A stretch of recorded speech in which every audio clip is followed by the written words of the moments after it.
안녕하세요. 저는 평범한 듯 보이나 힘든 삶을 살아온 30대 후반 여성입니다. 저는 어려서부터 보육원에서 자랐습니다. 그래서 지금껏 세상은 원래 혼자 사는 거로 생각했고 남에게 기대지 않으면 실망할 일도 없다 생각하며 살았었습니다. 누군가에게 따뜻한 손길을 바란 적도 없었고요. 하지만 애써 외면하려 해도 버려진 강아지를 보면 자꾸 눈길이 가고 저보다 힘든 사람들을 보면 제가 뭐라고 도와드리고 싶은 생각이 들었습니다. 연민이었을까요? 그러다 저는 어느 할머님을 도와드렸던 일이 있었고 그 일 이후로 저의 삶이 180도 바뀌게 되는 기적을 경험하게 되었습니다. 오늘은 그 이야기를 전해드리려고 합니다. 저는 부산에 있는 한 보육원에서 자랐습니다. 부모님이 누군지도 모르고 언제부터 거기 있었는지도 기억이 없어요. 그냥 제가 태어나서부터 거기가 제 집이었죠. 보육원에서의 삶이 꼭 불행했던 건 아닙니다. 선생님들도 잘해주셨고 친구들도 있었으니까요. 하지만 언제나 마음 한구석에 허전한 것은 누군가 채워줄 수 없는 부분이었죠.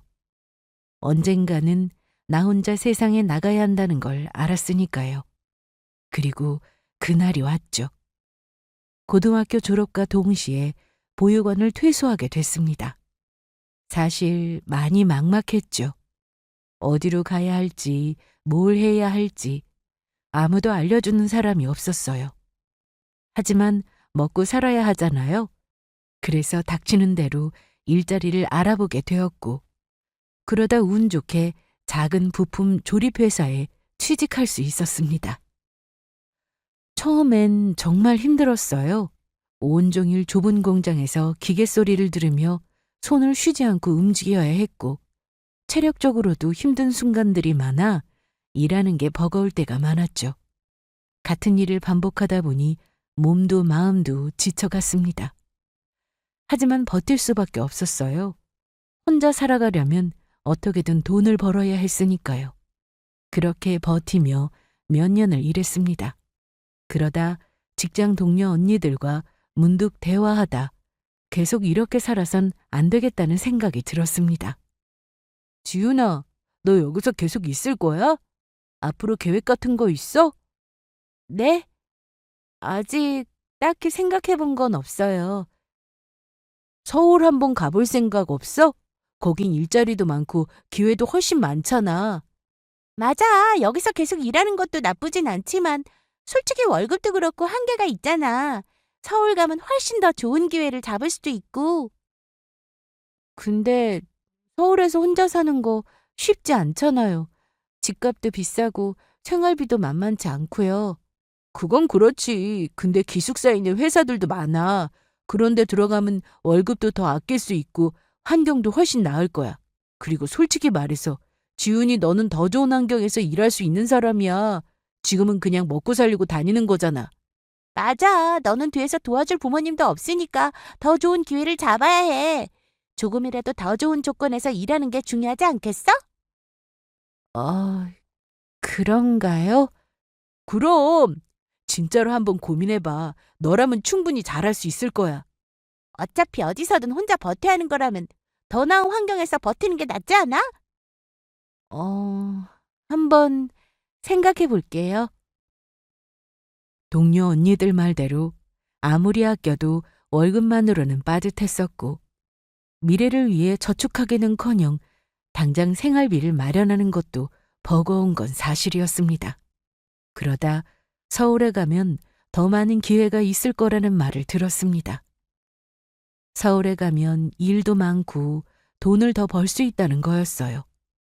고민 끝에 저는 큰 결심을 했습니다. 부산에서의 생활을 정리하고 무작정 서울로 향했어요. 서울에 가면 뭐라도 할 수 있을 거라고 생각했습니다. 하지만 막상 올라와 보니 현실은 생각보다 더 냉정하더라고요. 눈 뜨고 코 베인다는 말이 저한테도 벌어질 수도 있겠다 싶더라고요. 단기간에 몇백을 벌게 해주겠다느니 세상 물정 모르는 사람이면 정말 큰 코 다칠 수 있겠더라고요.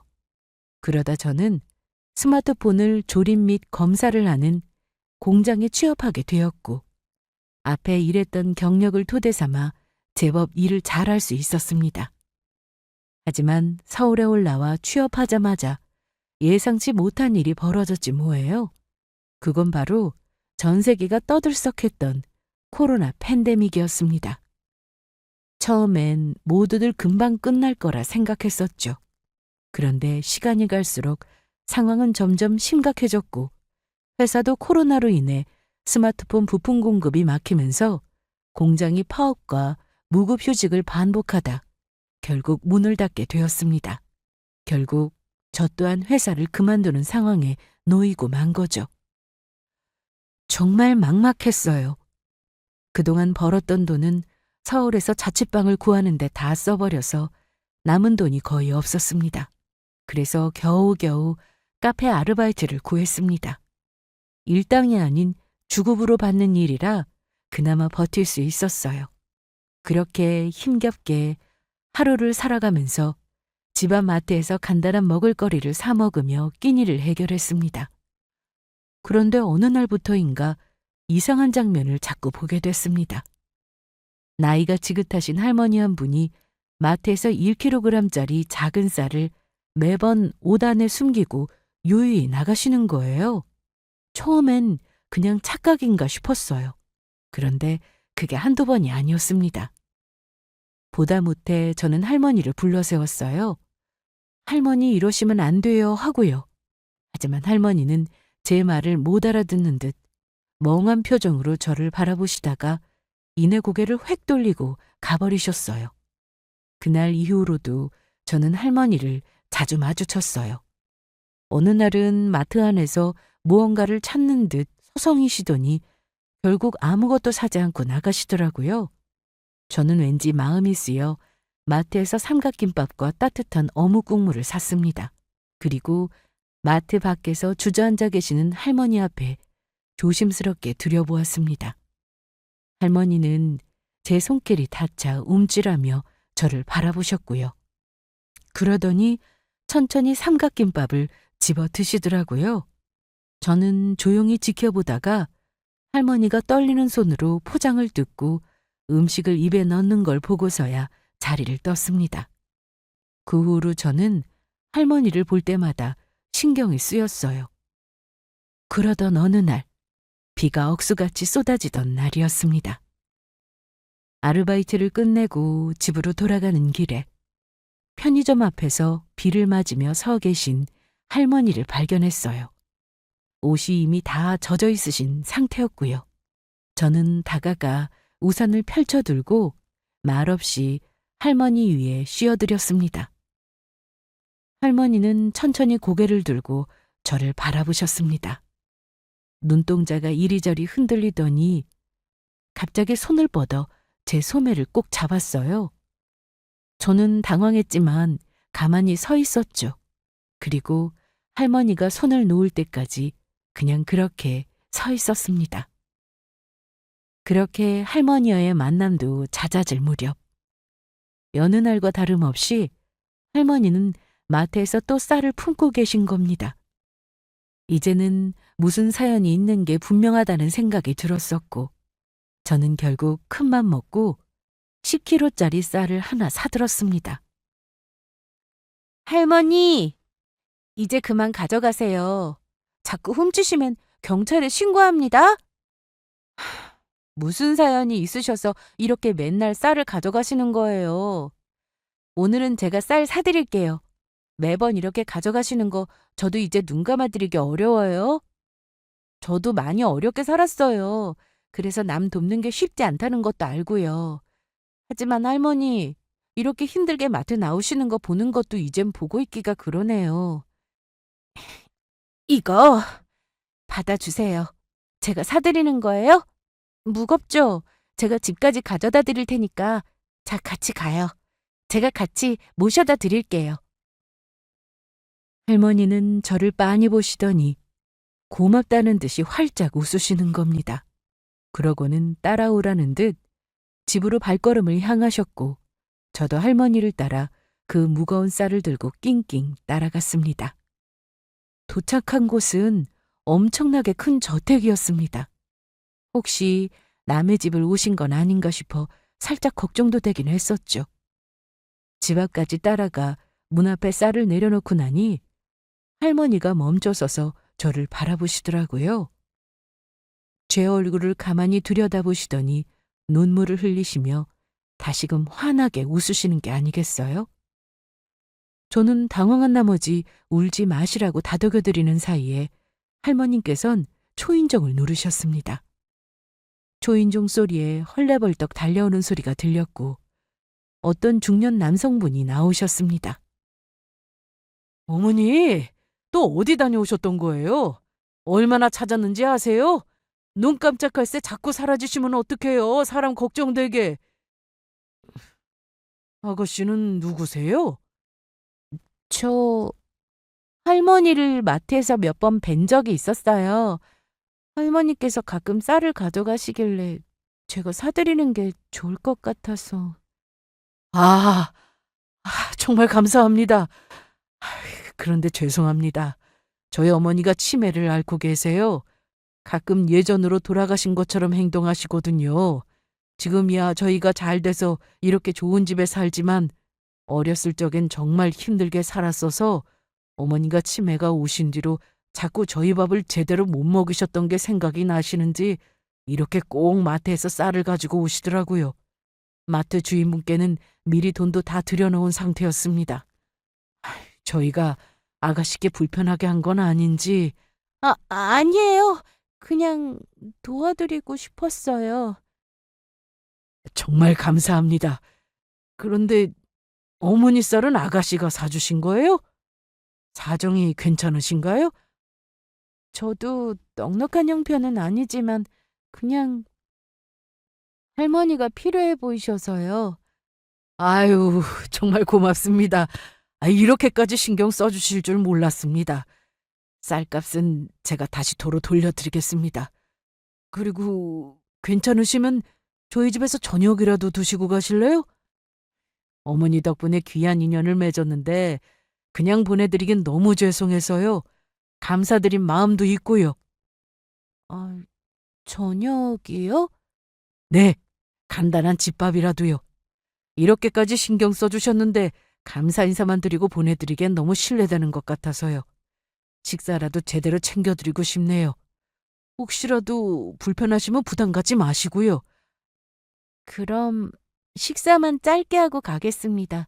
너무 오래는 못 있어서요. 그럼요. 부담 갖지 마세요. 이쪽으로 들어오세요. 집 안으로 들어서는 순간 처음 느껴보는 따뜻한 공기가 느껴졌었습니다. 저는 조심스럽게 신발을 벗고 안으로 발을 들어섰고 넓고 정돈된 거실, 고급스런 조명이 은은하게 빛나고 있었더라고요. 확실히 잘 사는 집 같아 보였습니다. 처음엔 괜히 들어왔나 싶은 생각도 들었거든요. 낯선 공간에 발을 들인 게 새삼 실감이 났고 자연스럽게 행동하려 했지만 뻣뻣하게 굳어버린 몸이 뜻대로 움직여주지는 않았습니다. 아드님은 익숙한 듯 할머니를 부축해 의자에 앉으셨고 저는 어쩔 줄 몰라 서성이다가 식탁 옆자리에 겨우 자리에 앉았습니다. 부엌에서 조리하는 소리가 들려왔고 냄새도 좋더라고요. 따뜻한 집밥 냄새, 언제 맡아봤었나 싶은 생각도 들었고 이 편안한 분위기 속에서도 저는 뭔가 부적절한 자리에 앉아있는 기분이 들었습니다. 그냥 쌀만 전해드리고 돌아갔어야 했나 싶고 괜히 신세지는 것 같아 미안한 마음이 들더라고요. 무엇보다 이 가족의 공간에 제가 섞여 있다는 게 가장 어색했던 거죠. 그때 아드님께서 하나둘 밥상을 채워주셨고 제 앞에 수저를 조용히 내려놓으셨습니다. 긴장하지 마시고 그냥 편하게 드시면 돼요. 참 닮았어. 아주 많이 닮았어. 어머니, 또 누구랑 닮았다고 하시는 거예요? 네 친구. 네 일하는 친구 있잖아. 그 사람하고 똑 닮았어. 네? 저요? 어머니, 혹시 종수 말씀하시는 거예요? 아이, 종수라고 예전에 같이 사업했던 친구가 있어요. 어머니가 가끔 아직도 그 친구 이야기를 하시는데, 어머님 말씀대로 제가 봐도 아가씨랑 많이 닮기는 했거든요. 저도 생각만 하고 있었지 말씀드리기가 좀 그랬는데, 정말 닮았는지 사진만 한번 보실래요? 이분이 친구분이세요? 네, 보시기에도 많이 닮은 듯하죠? 세상에 닮은 사람들이 참 많아요. 그렇죠? 아드님은 저에게 핸드폰을 내미셨고 저는 무심코 화면을 들여다보았습니다. 그런데 보는 순간 온몸이 굳어버리는 듯 싶었습니다. 처음 보는 얼굴인데도 왠지 낯설지가 않았거든요. 그냥 닮은 정도가 아니라 너무 익숙하다고 해야 할까요? 얼굴형도 눈매도 입술 선도 어딘가 제 모습과 겹쳐 보였습니다. 심장이 갑자기 철렁 내려앉은 기분이 들었어요. 설마 그럴 리가 없다고 생각하면서도 사진에서 눈을 뗄 수가 없더라고요. 혹시 제가 잘못 본 건 아닐까 싶어 몇 번이고 다시 봤지만 이상한 느낌은 사라지지 않았어요. 그냥 우연이라고 넘기기엔 가슴 한쪽이 이상하게 두근거리기까지 하는 거 있죠? 머릿속이 복잡해졌습니다. 그러다 결국 평소 남에게 꺼내지도 않고 하고 싶지도 않던 제 이야기를 저 자신도 왜 꺼내는지 모른 채 조심스럽게 말을 꺼냈습니다. 저 사실은 보육원에서 자랐어요. 예? 보육원이요? 네. 부모님 얼굴도 모르고 태어나면서부터 부산에 있는 보육원에서 지냈어요. 고등학교 졸업하고는 바로 나와서 저 혼자 독립했고요. 제가 보여드린 이 친구도 어릴 때 아이를 떠나보낸 적이 있다고 했어요. 얼굴도 보지 못한 채 헤어질 수밖에 없었다고. 몇 번이고 찾으려 했는데 결국 못 찾았다고 했거든요. 근데 그 친구는 부산 사람이 아닌데 혹시 실례가 안 된다면 한번 같이 만나보시겠어요? 정말 찾고 싶었던 사람이 아가씨일 수도 있잖아요. 지역도 다르고 이렇게 우연히 마주친 인연인데 이런 상황을 쉽게 믿기는 저도 사실 너무 어려워요. 하지만 사진을 보고 나니 자꾸 신경이 쓰이는 건 맞아요. 혹시 아닐 수도 있겠지만 그래도 한번 직접 뵙고 이야기 나눠보고 싶어요. 제 말을 들은 아드님은 잠시 생각하시더니 이내 고개를 끄덕이시고는 곧바로 친구분께 전화를 걸어 약속을 잡으셨습니다. 이번 주 토요일 저녁 만나뵐 수 있을 것 같다며 장소는 정해지는 대로 저에게 말씀해 주신다고 하시더군요. 어떻게 해야 할지 몰라 어색하게 인사하고 집을 나섰습니다. 머릿속은 여전히 복잡해졌고 한 걸음 한 걸음 걸을 때마다 가슴이 쿵쿵 뛰었어요. 이 만남이 어떤 결과를 가져올지 모르겠지만 왠지 제 인생에서 중요한 순간이 될 것만 같은 기분이 들었습니다. 토요일이 다가오는 내내 마음이 복잡해졌습니다. 기대하면 안 된다고 그냥 우연일 수도 있다고 스스로 다독였지만 어느 순간부터 거울을 볼 때마다 저도 모르게 사진 속 남성과 제 얼굴을 비교하고 있더라고요. 그리고 마침내 약속한 날이 되었습니다. 아침부터 아무것도 손에 잡히지 않았고 별것 아닐 수도 있는데 이상하게도 온몸이 긴장된 상태가 되더라고요. 점심을 먹으려다가도 제대로 삼키지 못했고 거울 앞에 서서 괜히 머리를 몇 번이고 정리했습니다. 괜히 기대하지 말자. 그냥 인연이 아닐 수도 있어. 그렇게 마음을 다잡으려 했지만 한편으로는 혹시 정말 우리 아빠가 아닐까 기대가 되는 마음은 거짓말할 수 없었죠. 약속 시간이 가까워지자 결국 가만히 있을 수 없어 일찍 집을 나섰고 발걸음을 옮길수록 가슴이 점점 더 뛰었습니다. 걱정 반, 긴장 반, 혹시 전혀 관계없는 사람이라면 어쩌지? 아니, 만약 정말로 어떤 연이 있는 거라면 그땐 또 어떻게 해야 하지? 머릿속이 복잡한 채로 약속 장소로 향했습니다. 이미 정해진 만남이었지만 저는 아직도 이게 현실인지 실감이 나지 않았거든요. 뭔가 누군가 저 몰래 몰래카메라를 하는 건 아닐까 현실을 의심하기도 했습니다. 약속 장소에 도착하자마자 저는 긴장된 마음으로 주위를 둘러보았습니다. 이미 와 계신 걸까? 아니면 제가 먼저 도착한 걸까? 손에 땀이 배어 나오는 걸 느끼면서도 조심스럽게 안으로 발을 내디뎠습니다. 그때 저쪽에서 한 남성이 천천히 자리에서 일어나시는 게 보이더라고요.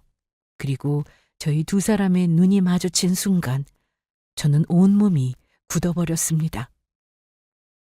사진으로만 봤던 그 얼굴이 바로 앞에 있었으니까요. 그런데 사진과 다르게 실제로 마주하니 훨씬 더 강하게 느껴졌고 묘한 익숙함이 밀려왔습니다. 그분도 저를 바라보며 몸이 굳어 계셨고 이유를 설명할 수는 없었지만 그냥 알 수 있었습니다. 이분이 제 가족이라는 걸, 그리고 그분 역시 같은 걸 느끼고 있는 듯 했습니다. 아무 말도 하지 못한 채 서로를 바라보다가 결국 저희 두 사람은 동시에 눈물을 쏟아내고 말았습니다.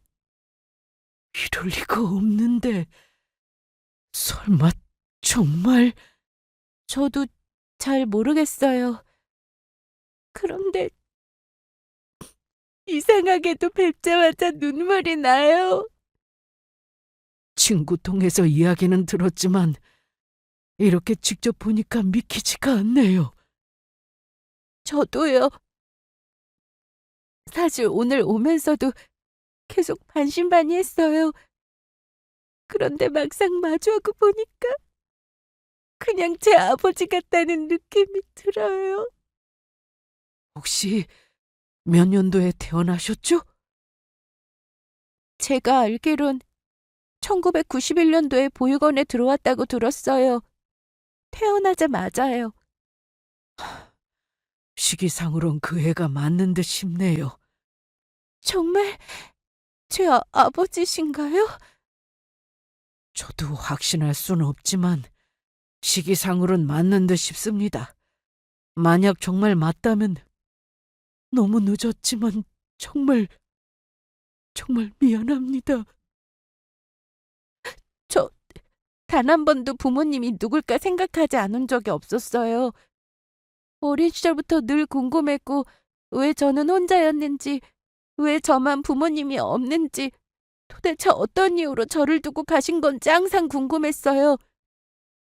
어렸을 때는 그리움보다는 원망이 더 컸죠. 정말로 어떻게 저를 버리게 된 거죠? 대체 왜 저를 찾지 않으셨던 거예요? 이제 와서 아버지를 찾았다고 기뻐해야 하는 걸까요? 저는 너무 오랜 시간 혼자였는데 힘들 때, 아플 때 기댈 것도 없었고요. 가족이 있었더라면 제 인생이 달라졌을까요? 저를 찾고 싶으셨다면서 왜 지금까지 만나지 못했던 거예요? 정말 저를 찾으려고 하신 건가요? 맞아요. 당연히 그렇게 생각할 수밖에 없었겠죠. 얼마나 힘들었을까. 미안하고 또 미안합니다. 왜 그런 질문을 하는지 저도 이해합니다. 당연히 원망스러울 거고요. 그동안 제가 지훈 양을 찾지 않으려 했던 게 아니었습니다. 찾고 싶었어요. 정말로 너무 간절하게 찾고 싶었습니다. 하지만 어디에 있는지조차 알 수 없었어요. 언젠가 이 이야기를 할 수 있는 날이 올 수 있을까 싶었는데 드디어 만나서 이야기를 전해줄 수 있게 되었네요. 다소 이야기가 길어질 수 있겠지만 제가 지금껏 지훈 양을 찾을 수 없었던 이유에 대해 지금부터 이야기를 해드릴게요. 친아버지라 생각했던 그분께서는 어렵게 지난 과거에 관한 이야기를 꺼내주셨습니다. 아버지의 아내, 그러니까 저의 어머니라는 사람은 결혼한 지 얼마 지나지 않아 저를 임신하셨습니다. 아버지는 처음으로 아빠가 된다는 사실에 무척이나 설레었고 출산만을 손꼽아 기다렸다고 합니다. 하지만 어머님은 아버지 생각과는 달랐더랬죠. 결혼 생활에 대한 기대보다 자유로운 삶을 더 원했던 어머니는 시간이 지날수록 자신이 엄마가 된다는 책임감을 무척이나 부담스러워 하셨다는 겁니다. 그러다 결국 편지 한 장만 달랑 놓고 집을 나가버리셨다는 겁니다. 당신에게 나는 더 이상 이 집에 머물 수 없을 것 같아. 솔직히 말하면 처음부터 이렇게 살고 싶지는 않았어. 결혼이라는 게 나한테는 너무 답답한 굴레였고 아이까지 생기면서 내 인생이 완전히 막혀버렸다는 생각이 들어버렸지 뭐야. 나는 아직도 즐기고 싶은 것도 많고 하고 싶은 것도 많은데 왜 모든 걸 포기하고 희생하면서 살아야 하지? 나는 그런 삶을 원하지 않아. 당신도 알다시피 나는 당신이랑 너무나도 달라. 당신은 책임이라는 걸 중요하게 생각하는 사람이고 가족을 위해 살아가려 할 테지만 나는 아니야. 난 그저 내 삶을 내가 원하는 대로 살고 싶을 뿐이라고. 아이가 생기면서부터 모든 게 무거워졌어. 주변에서는 어머니가 되면 자연스럽게 모성이 생긴다고 했지만 나는 아무리 기다려도 그런 감정이 생기지는 않더라고. 오히려 점점 더 답답하고 숨만 막힐 뿐. 나한테 아이를 책임지라고 하지 마. 나는 그런 거 못해. 억지로 남아서 아이를 키운다고 해도 결국 후회할 거라고. 아이한테도 좋을 게 없겠지. 그러니까 앞으로 나 찾지 마. 나한테 다시 연락할 생각도 하지 말고. 당신과 아이의 존재는 내 인생에서 지워버릴 거야. 새 사람으로 지낼 거라고. 나는 나대로 살 거니까 부탁이니 아이와 나는 잊고 살아줘. 생명이니 지우지는 않을 거야. 그렇다고 키우지도 않을 거고. 그동안 고마웠어. 아버지는 영문도 모른 채 이 상황이 무척 당황스러우셨지만 임신 기간에 겪은 혼란과 호르몬 때문에 잠시 친정으로 쉬러 갔겠거니 싶으셨다고 했습니다. 워낙에 평소 감정 기복도 심한 편이고 변덕스러운 성격이라 이번에도 마음에도 없는 소리를 했겠거니 하고는 금방 돌아오리라 믿었다는 겁니다. 연애 시절에도 틈만 나면 어디론가 말없이 떠나버리곤 아무 일 없다는 듯이 다시 돌아와 해맑게 웃는 철부지였다죠.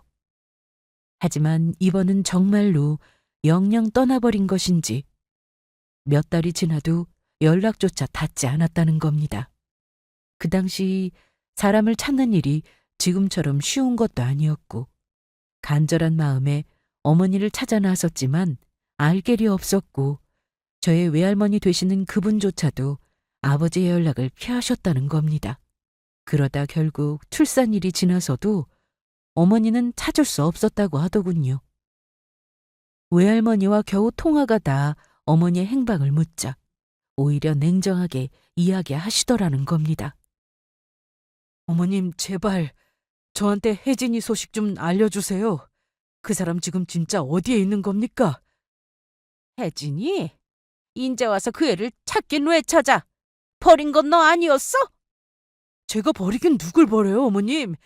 혜진이가 혼자 떠난 거잖아요. 어머님도 아시면서 왜 자꾸 그런 말씀을 하세요? 그래, 떠났지. 그런데 왜 떠났을까? 너랑 사는 게 재미없어서 떠난 거 아니었겠어? 저는 최선을 다했어요. 혜진이가 임신한 후로 더 신경 쓰고 아끼려고 했어요. 그런데 아끼긴 뭘 아껴? 그 애가 네 옆에 있던 게 더 지옥 같았다고 하던데? 어머님, 제발 그렇게까지 말씀하지 마세요. 저는 혜진이가 나간 후로 하루도 편한 날이 없었어요. 혜진이가 어디 있는지만이라도 알려주시면 제가 직접 만나서 이야기해 볼게요. 넌 아직도 꿈을 꾸는구나. 혜진이가 너 같은 놈 다시 보고 싶을 것 같아? 그래도 아이가 태어났잖아요. 혜진이가 떠난 뒤로 저는 아이가 어떻게 됐는지조차 모른다고요. 그걸 알고 싶은 거예요. 아우, 됐어. 이제 와서 무슨 아빠 행세야. 그때 그렇게 간절했으면 진작에 나간 걸 찾아야지. 무슨 미련이 남아서 이러는 거야? 저는 혜진이가 사라지자마자 찾아다녔어요. 그런데 행방을 알 수 없었잖아요. 어머니까지 저를 밀어내시니까 도대체 어디서부터 찾아야 할지 몰랐다고요. 그래서 인제 와서 날 찾아와서 묻겠다고? 넌 내가 네 편 들어줄 거로 생각했니? 아니요. 하지만 최소한 아이의 소식만이라도 들을 수 있을까 해서요. 혜진이가 어디 있는지 아시면 제발 알려주세요. 아이가 어디 있는지만이라도. 그 애는 이제 내 딸도 아니야. 나도 몰라.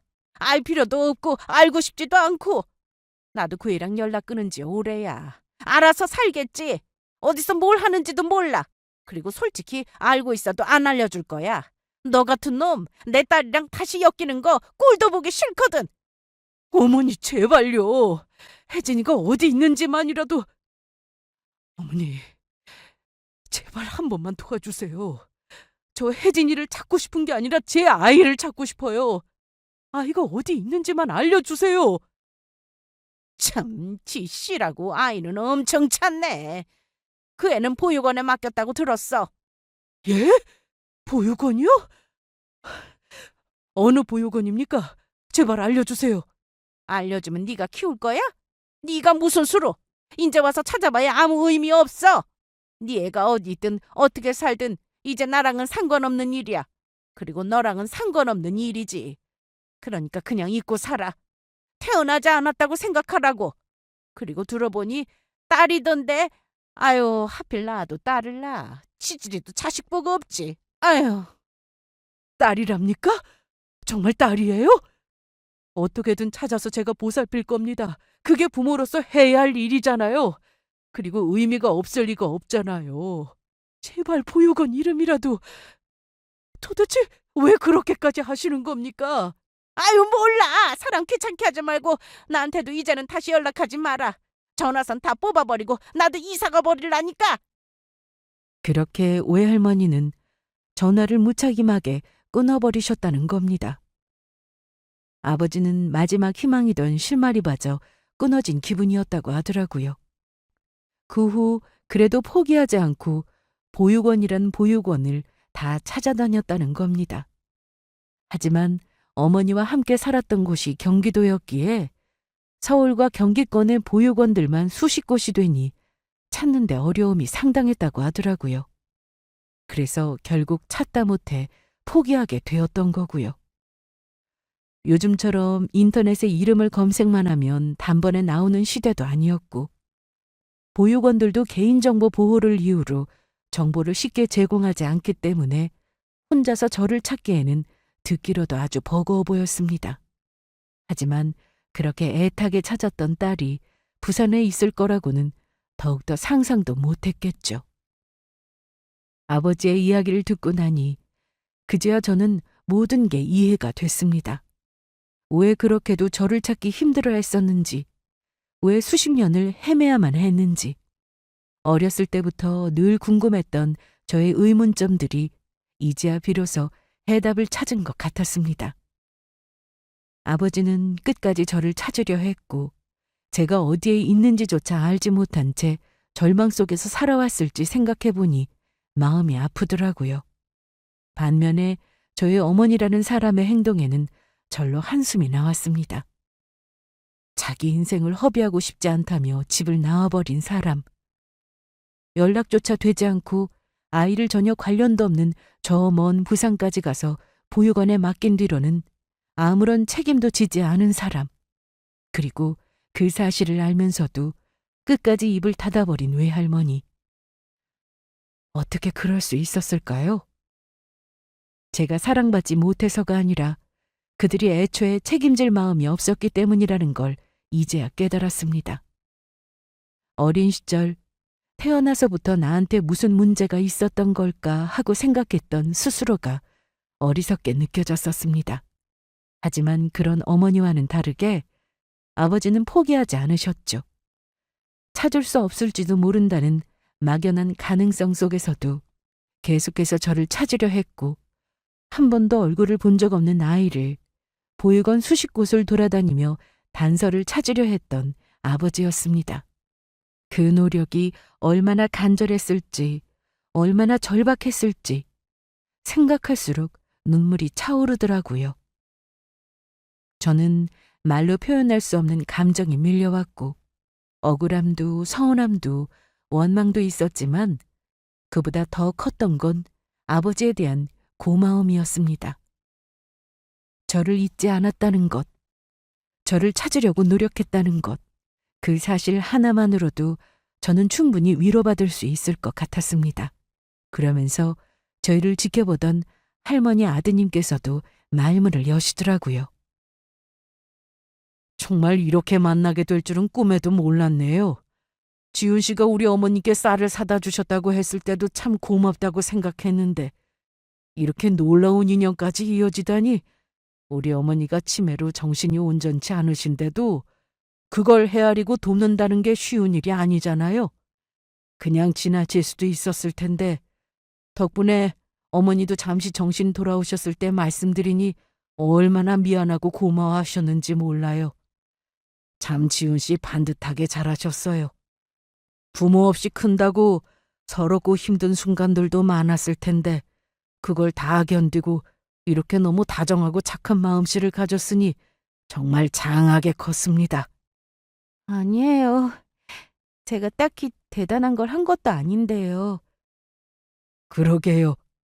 친구 말대로 정말 이렇게 잘 자라줘서 건강하게 이렇게 살아줘서 정말 고마워요. 얼마나 힘들었을까. 그런데도 이렇게 바르게 예쁘게 커주었으니 제가 너무 미안하고 또 너무 고맙습니다. 이제라도 늦지 않게 만났으니 앞으로 내가 힘들었던 날들 다 갚을게요. 그 이야기를 끝으로 저희는 자리에서 일어났습니다. 그리곤 저와 아버지는 함께 제가 사는 집으로 향했습니다. 아직 나누지 못한 이야기도 많았고 조금 더 조용한 곳에서 이야기를 이어가고 싶었었죠. 집에 도착하자마자 아버지는 주변을 둘러보시더라고요. 작은 원룸, 오래된 가구들, 최소한의 살림살이. 그 모습을 본 아버지는 금방 얼굴이 굳어지셨습니다. 한동안 아무 말 없이 방 안을 천천히 둘러보던 아버지는 깊은 한숨까지 내쉬었죠. 낡은 주방과 좁은 침대, 벽에 걸린 몇 안 되는 옷가지들까지 하나하나 살펴보시며 안타까운 기색을 감추지 못하셨습니다. 그토록 찾고 싶었던 딸이 이렇게 힘들게 살고 있으니 보시기에도 많이 힘드셨겠죠.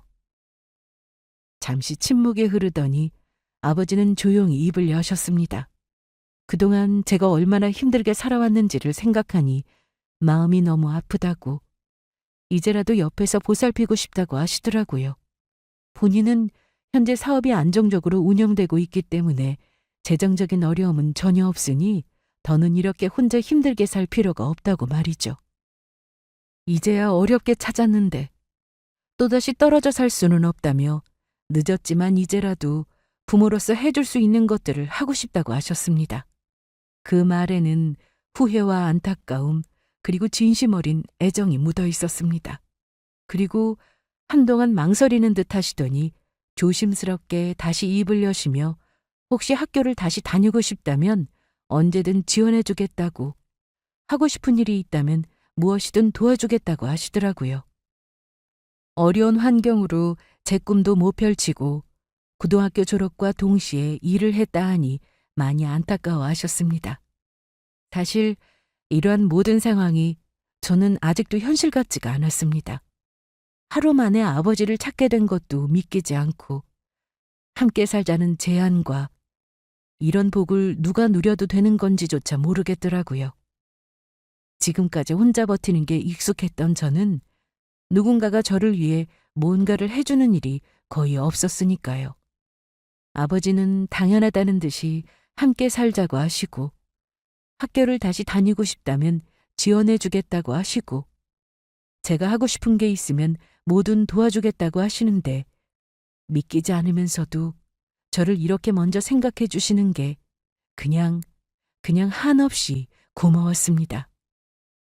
그러나 한편으로는 저희는 서로를 향한 감정만으로는 부녀관계임을 증명하기가 어려워 확실한 확인을 위해 제가 먼저 친자 확인을 해보는 것이 어떻겠냐는 제안을 해드렸습니다.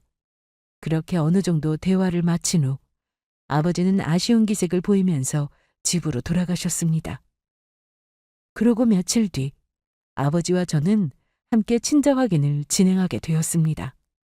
병원에서 검사를 받고 결과를 기다리는 동안 긴장감이 감돌았었죠. 생김새로만 봐도 부녀인 듯 확실해 보이나 정말 혹시라도 결과가 다르게 나오면 어쩌나 하는 불안감이 들기도 했었습니다.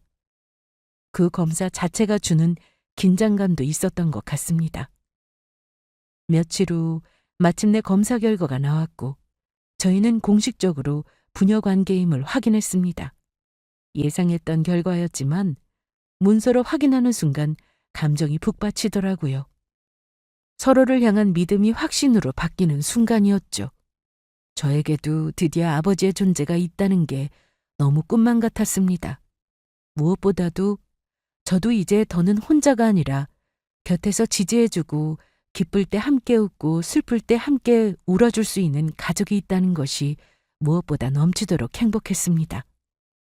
아버지와 다시 만난 후 저희는 점점 가까워졌습니다.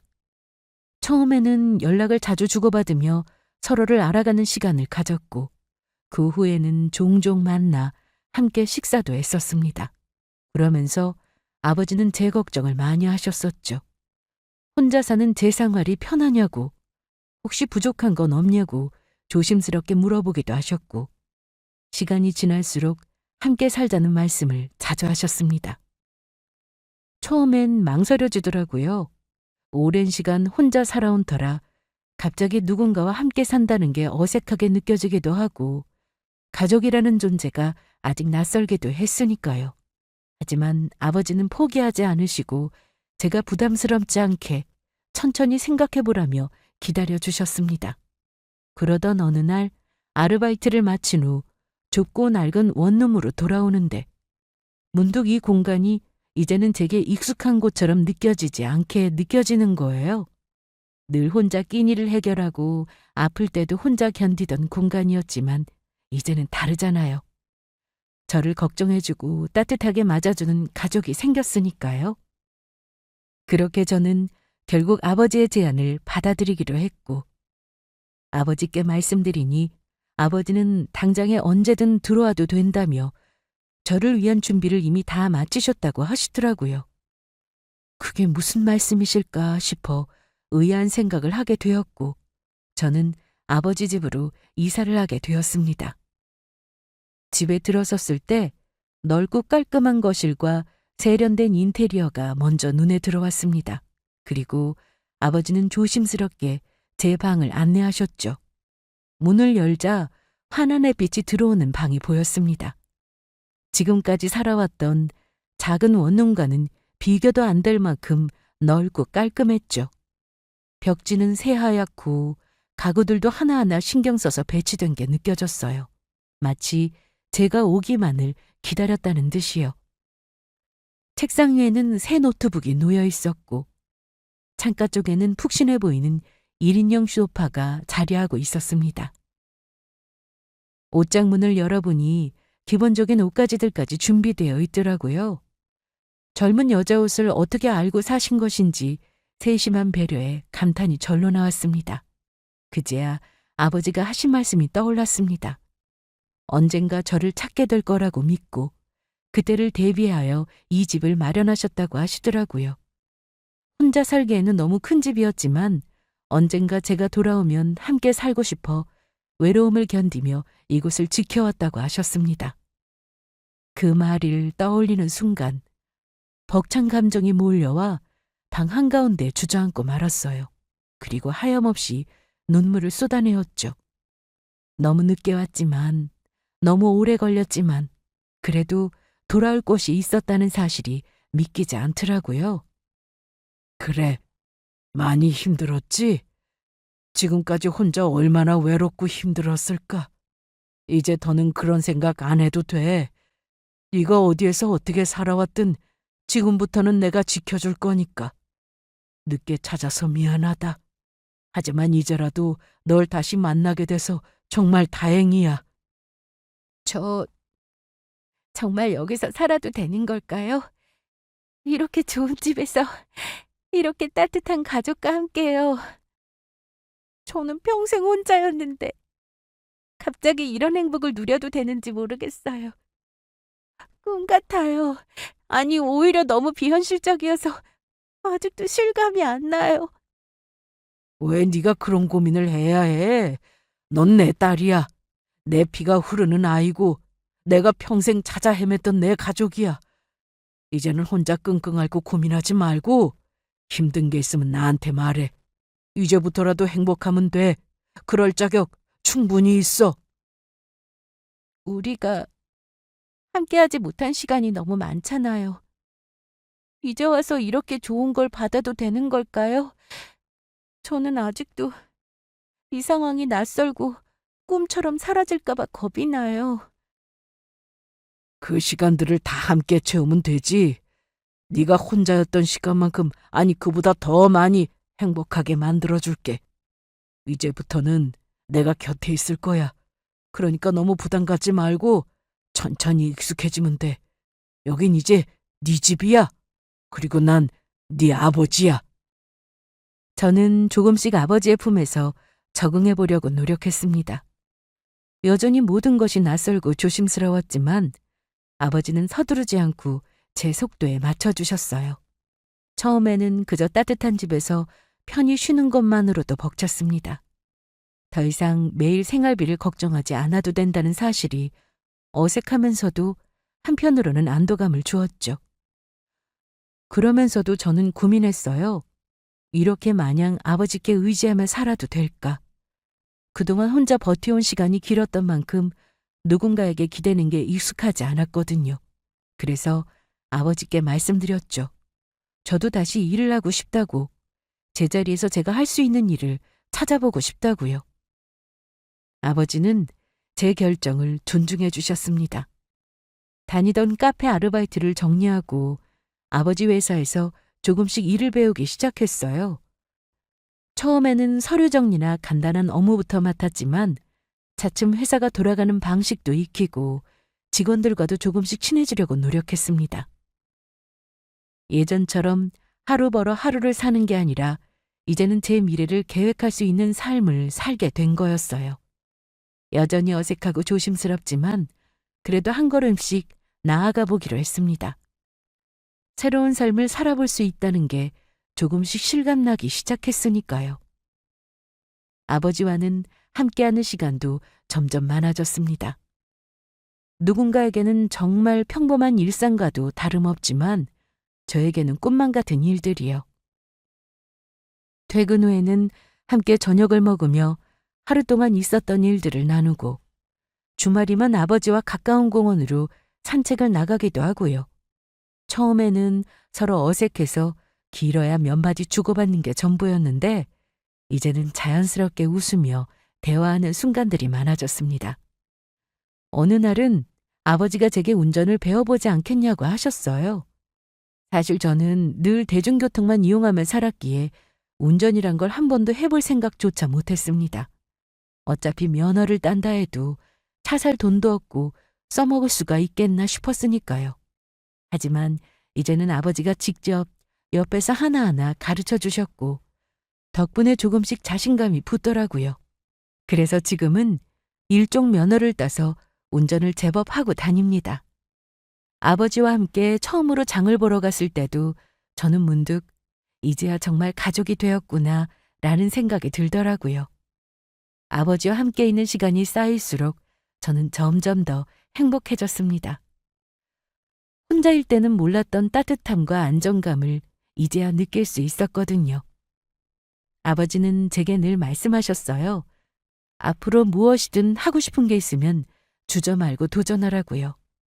저를 믿고 응원해주는 사람이 있다는 것만으로도 제 삶은 이전과는 완전히 달라졌습니다.